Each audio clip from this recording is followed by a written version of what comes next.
Muy bien, luego cantaremos más al final, una canción más. Y ahora vamos a seguir con el estudio de Nehemías. Hoy nos toca la porción de Nehemías 8, del 13 al 18. Y la voy a leer. Dice así la palabra del Señor. Al día siguiente se reunieron los cabezas de las familias de todo el pueblo, sacerdotes y levitas, a Esdras el escriba para entender las palabras de la ley.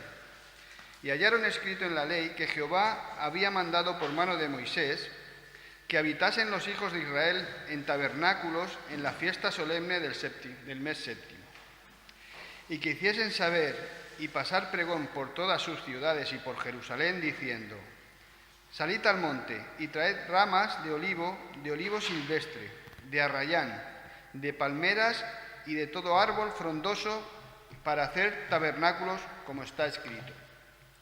Salió pues el pueblo y trajeron ramas e hicieron tabernáculos, cada uno sobre su terrado, en sus patios, en los patios de la casa de Dios, en la plaza de la puerta de las aguas y en la plaza de la puerta de Efraín.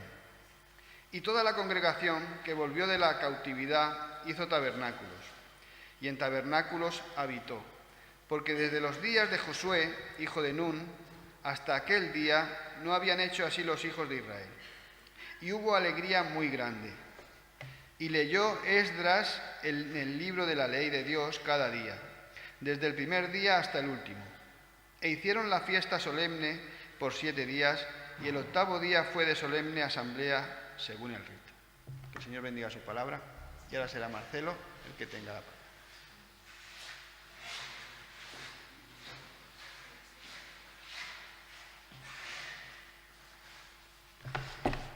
Tenemos un vídeo para comenzar a meditar que le pedí a Adri si lo puede poner.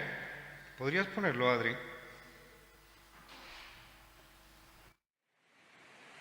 Es una de las celebraciones más antiguas de los hebreos. La Suká, o fiesta de las cabañas o los tabernáculos, se origina en las celebraciones agrarias de los antiguos pobladores que agradecían a Dios la cosecha, y lleva estos días a los judíos en Israel a salir a la calle con maderas, martillos y hojas de palma para construirlas.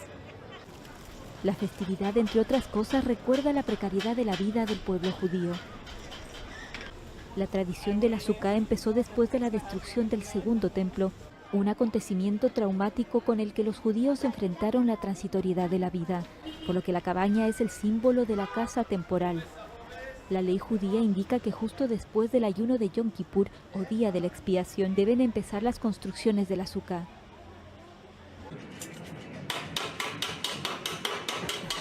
El silencio del día de la contrición queda roto por martillazos, voces, caídas de maderos al suelo que se prolonga a lo largo de la noche.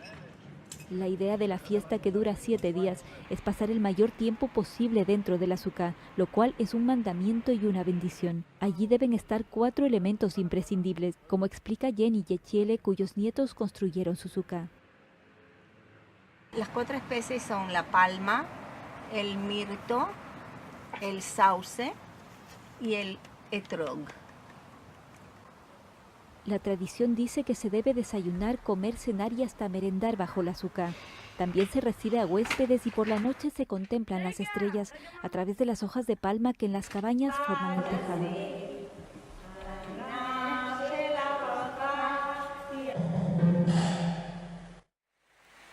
Muchas gracias.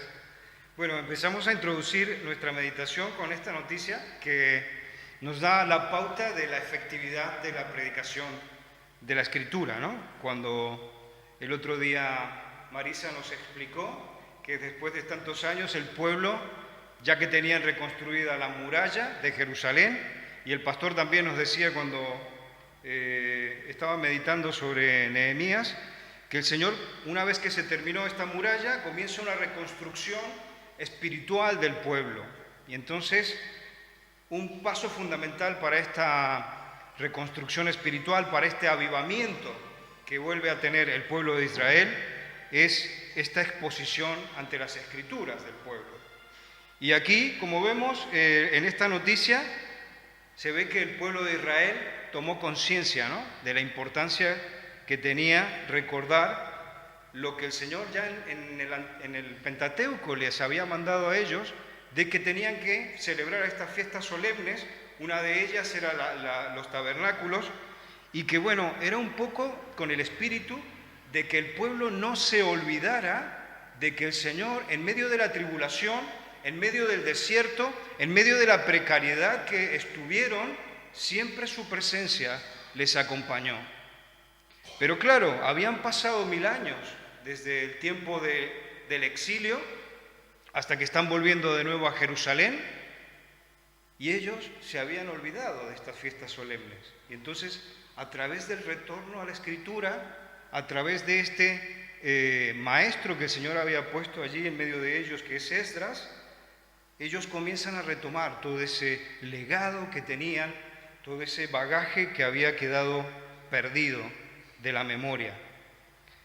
Y entonces vemos que ellos comienzan a hacer caso, como leía Javi, en el texto de hoy, dice que el Señor les pidió que volvieran a coger estas palmeras, estas ramas, y que fabricaran estas cabañas para volver a recordar la presencia de Dios en medio de sus vidas, que son vidas precarias siempre, ¿no? O sea, la precariedad y la transitoriedad que tiene la vida era un poco lo que quería evocar esta celebración de los tabernáculos, ¿no?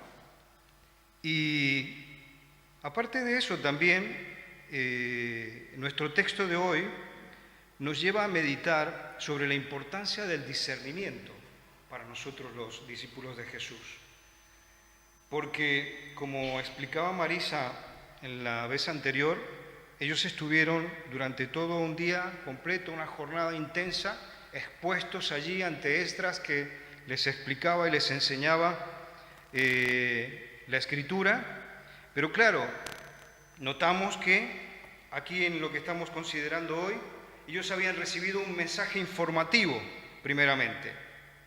Ellos habían absorbido un conocimiento bíblico, habían traído a la memoria cosas del pasado que el Señor les había revelado, pero vemos aquí en el verso 13 que dice que estos cabezas de familia, sacerdotes y levitas, se presentaron después de nuevo ante Esdras. O sea, había pasado el día de la predicación y de nuevo ellos vienen ante Esdras. ¿Por qué? Porque tenían que un poco tratar de comprender mejor lo que se había explicado. Y esto es lo que nos va abriendo un poco la visión de lo que significa discernir correctamente lo que la Escritura quiere transmitirnos, ¿no? Y aquí en el verso 9 se menciona la palabra entender, ¿no? Esto lo había tratado Marisa antes, ¿no? Dice, y Nehemías, el gobernador, y el sacerdote Esdras, escriba, y los levitas que hacían entender al pueblo. Volvemos un poco a este discernimiento, ¿no? Que es una comprensión más profunda de lo que quiere decir el Señor a través de la Biblia, ¿no? Y también podemos pensar que ellos habían pasado un montón de tiempo sumergidos en una cultura extraña a la de ellos, y que creo que puede haber un poco trastocado, ¿no? Esa comprensión que ellos como pueblo venían trayendo tantos años, ¿no? De estar al lado del Señor. Y ahora por eso dice que Esdras y ese equipo de maestros están ayudando a entender a esas mentes que venían, como decimos, ¿no? Con esa influencia de la cultura de donde habían estado prisioneros, ¿no? Y es como que el Señor vuelve de nuevo, ¿no? A hacerles abrir esos oídos espirituales para que ellos comprendan, para que ellos disciernan lo que les está diciendo. Y para nosotros, como decimos, como cristianos, este discernimiento es fundamental, porque no sirve de nada que nosotros seamos unas Biblias con piernas, ¿no? Que tenemos un conocimiento tremendo de Biblia, pero si después no tenemos un discernimiento para aplicarlo en nuestras vidas día a día, ¿no? Y creo que no nos tenemos que extrañar de que esto nos ponga en alerta al meditarlo hoy día, porque nosotros lo vemos en la iglesia, que muchas veces, a pesar de una muy buena enseñanza sistemática, versículo por versículo, año tras año y todo eso, vemos que a veces hay creyentes que no terminan de madurar. Y eso es por falta del discernimiento espiritual que necesitamos. Y esto es lo que nos está planteando nuestro texto de hoy. Pero también hay otra conexión que me gustaba mucho que meditemos con el Evangelio de Marcos, que viene a iluminarnos en este concepto, donde vemos que el Señor Jesús en su ministerio hizo un milagro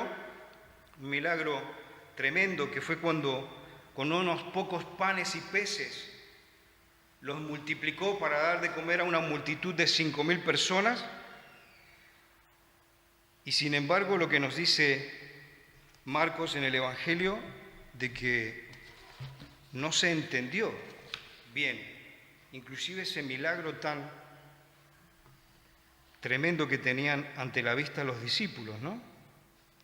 Entonces en Marcos 6 nos relata, ¿no?, desde el verso 30 hasta el 44, ese momento en que el Señor Jesús decide mostrar que Él tiene el control y el poder sobre toda circunstancia de la vida, y hace esta multiplicación de los panes y de los peces, y al final del texto dice, y recogieron de los pedazos 12 cestas llenas, y de lo que sobró de los peces, y los que comieron eran 5,000 hombres.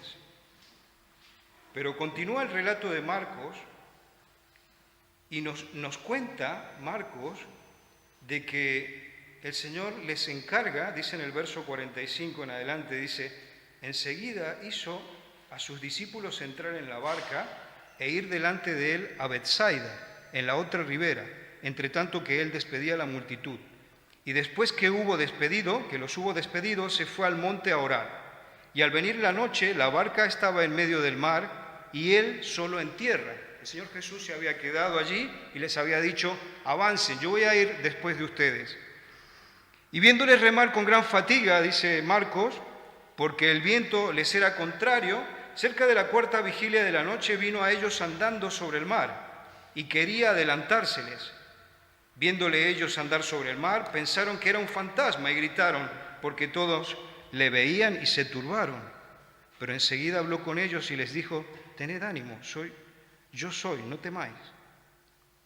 Y subió a ellos en la barca y se calmó el viento, y ellos se asombraron en gran manera y se maravillaban, porque aún no habían entendido lo de los panes, por cuanto estaban endurecidos sus corazones.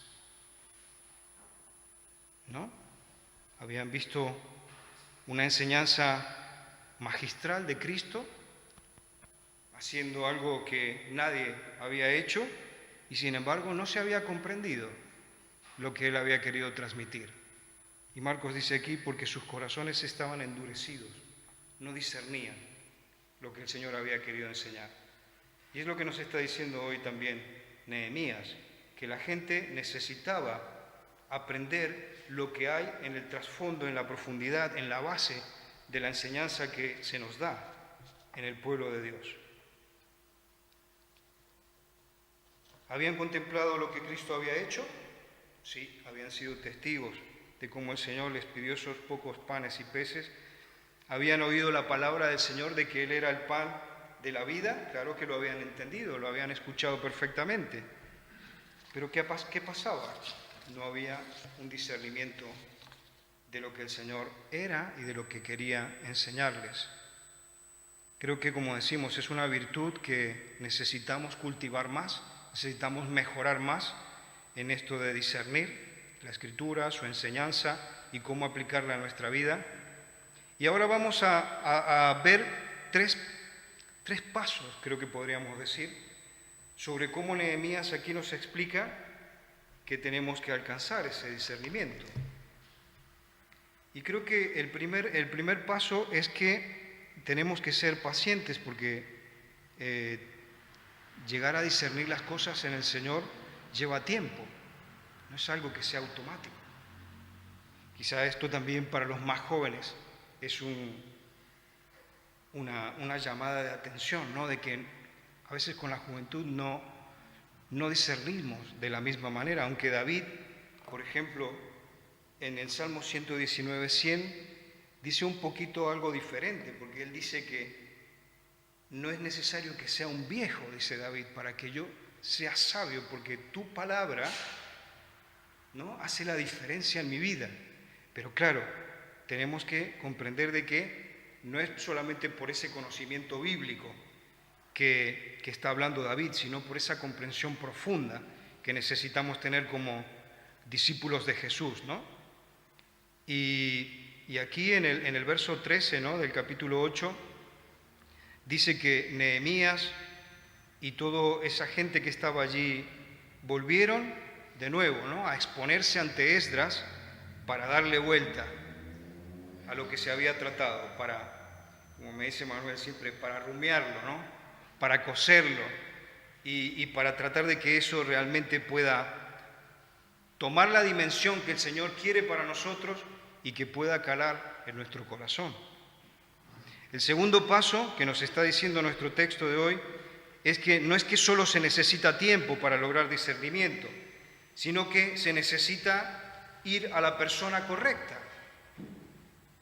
Porque a veces, especialmente en nuestro ámbito, ¿no?, a veces no encontramos la persona correcta para que nosotros podamos tener la influencia correcta.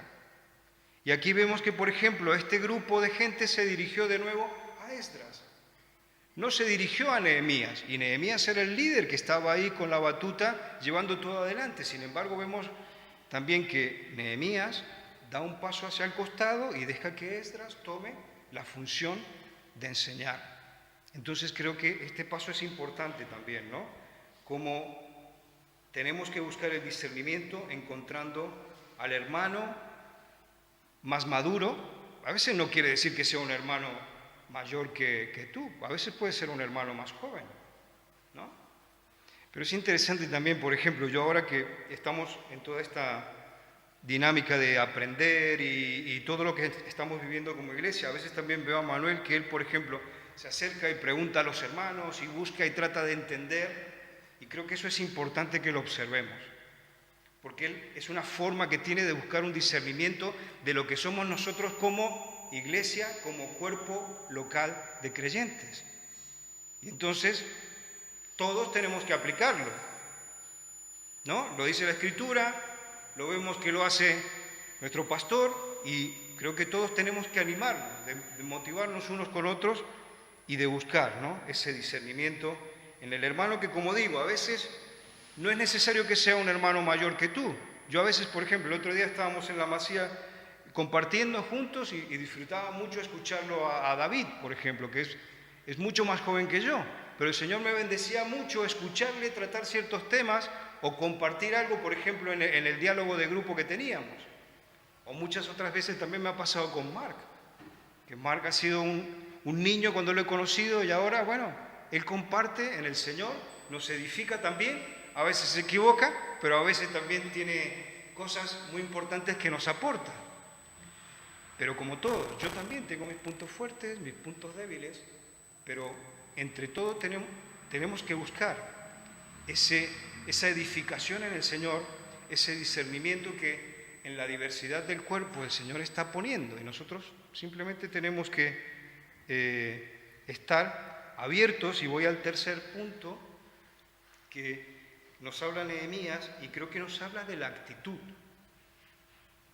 Nos está hablando aquí de que un grupo de gente, y vuelvo de nuevo a que pensemos, como decía siempre Eduardo Brasier, imaginémonos un poquito la situación, ¿no? El grupo que va hacia Esdras de nuevo debe haber sido gente de su misma edad, coetáneos o no, alguno tiene que haber sido más anciano. Nehemías mismo estaba allí también buscando de aprender de Esdras.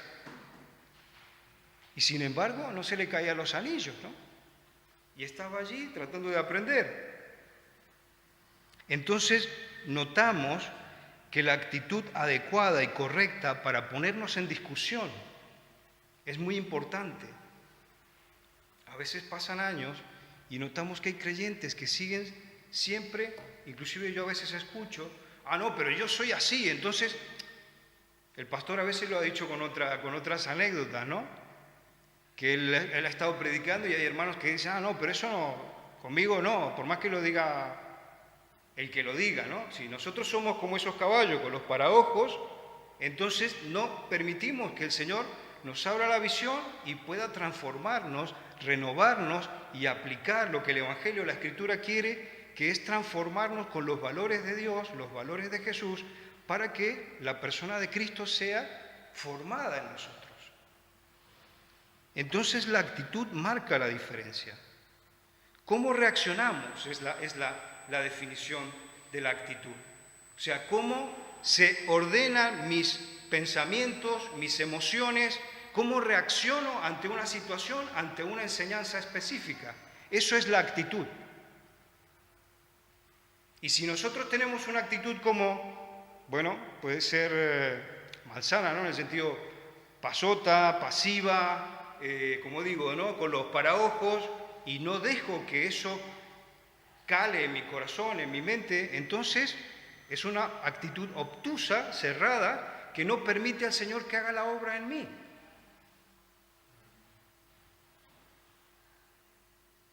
Y sin embargo, bueno, vemos que muchos en la iglesia captan el mensaje, el concepto, la enseñanza, se dejan poner en discusión por la Escritura y el Señor nos transforma, porque va cambiando nuestra base de valores, nuestra tendencia hacia el mal, y lo va cambiando, como decía, por sus valores, por su forma de ser, por lo que Jesús quiere que seamos. Y esto produce cambio en la vida, y es la forma en que el Señor nos va transformando. Entonces, hemos dicho que hace falta tiempo para este discernimiento, no viene automático, necesitamos tiempo para pensar las cosas, para meditarlas, estas enseñanzas. También se necesita estar con la persona adecuada, la persona correcta, el hermano, que bueno, a veces es un hermano que tiene más afinidad con nosotros, ¿no? Bueno, estar dispuestos a identificarlo, acercarnos y a seguir esos pasos, ¿no? Para discernir más lo que el Señor quiere en nuestra vida, ¿no? Y decíamos también la mente abierta con una actitud correcta para poder ser transformados, ¿no? Y también aquí Nehemías en este texto nos habla un poco del resultado de discernir correctamente. Entonces nos dice por una parte que el hecho de haber reaccionado correctamente ante la enseñanza, dice que produce la obediencia en esta gente, ¿no? Dice que la gente escuchó allí lo que estaba enseñando Esdras, comprendió y de golpe salieron a buscar las ramas, salieron a buscar las palmeras, salieron a hacer lo que el Señor les había dicho que tenían que hacer. Y yo me imagino a los enemigos, a Tobías, ahí a Sanbalat, que a lo mejor podían estar mirando allí alrededor, ¿no? Del muro de Jerusalén. ¿Qué pensaría esta gente? Estos se han vuelto locos. No solamente construyen un muro sino y ahora están haciendo estas cabañas. Están obedeciendo a Dios. Entonces, el resultado, por un lado, la obediencia.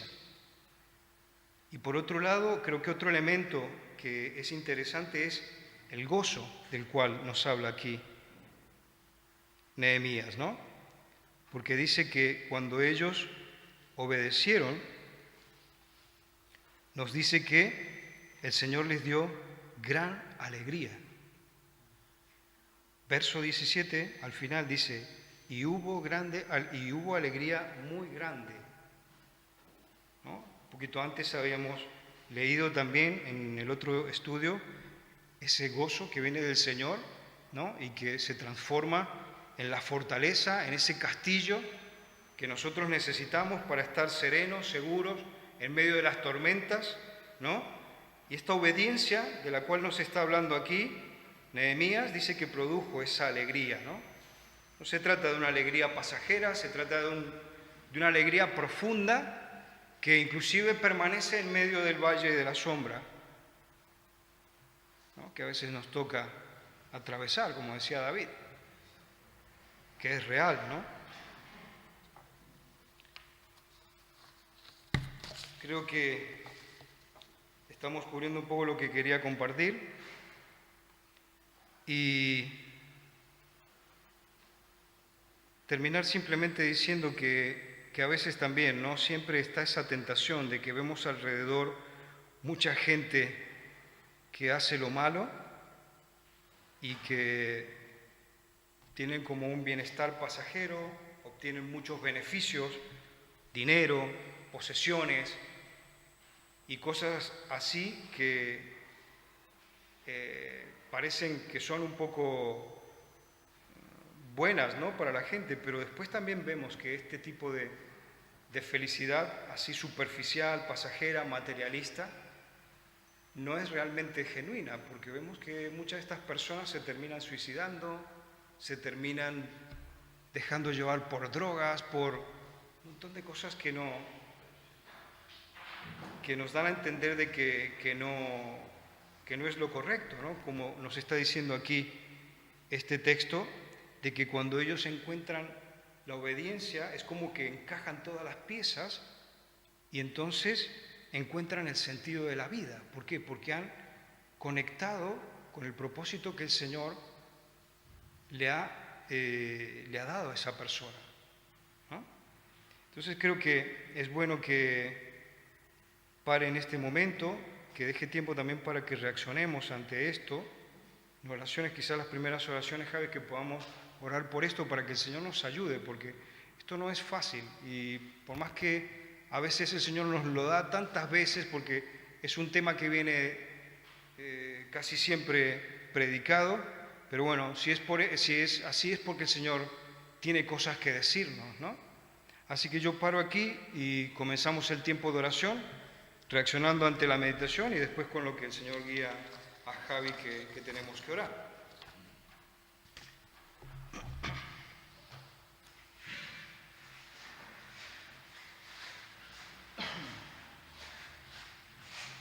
Gracias, Marcelo, por tu trabajo. Yo estaba pensando, cuando estaba hablando Marcelo, no sé hasta qué punto nos damos cuenta de la importancia de la oración. Es importante venir cada domingo a escuchar la palabra los viernes, pero yo me pongo muchos domingos aquí a presidir y veo la iglesia llena. Y veo los viernes y veo nuevamente este lado pequeño. Y yo me acordaba del poder de la oración, de lo que decía Spurgeon, que es como una caldera, somos los troncos que damos el calor a la iglesia, ¿no? Entonces, contra más troncos y más fuego, la iglesia pues más avivamiento tendrá, ¿no? Y hasta qué punto nos hace falta discernimiento, obediencia, ¿no? Y esa actitud de la que hablaba Marcelo, ¿no? ¿Qué actitud tenemos cuando tenemos que venir al culto? Tenemos cultos, pero venimos al culto no por llenar bancos. Venimos a adorar y a glorificar al Señor. Y tenemos que sentir que lo que hacemos es para Él. Y que somos todo importantes y que podemos orar en nuestras casas. Pero Dios nos pide que oremos en familia, como hermanos, como iglesia. Y eso a veces no lo entendemos. O no lo queremos entender. Yo puedo pensar que hay gente que puede estar enferma y no venga físicamente, pero a veces piensa uno, a lo mejor es que tiene otro tipo de enfermedad y por eso tampoco vienen. También hay que mirar y pedir por ellas. Entonces, como decía Marcelo, vamos a tener una primera parte de tiempo de oración por lo que él ha dicho, ¿no? Para que sepamos obedecer a Dios, para que tengamos esa actitud ante lo que Él nos dice, que seamos obedientes y que sepamos entender lo que es el discernimiento y lo que Dios nos pide para conocer a Dios cada día. Vamos a tener un tiempo de oración.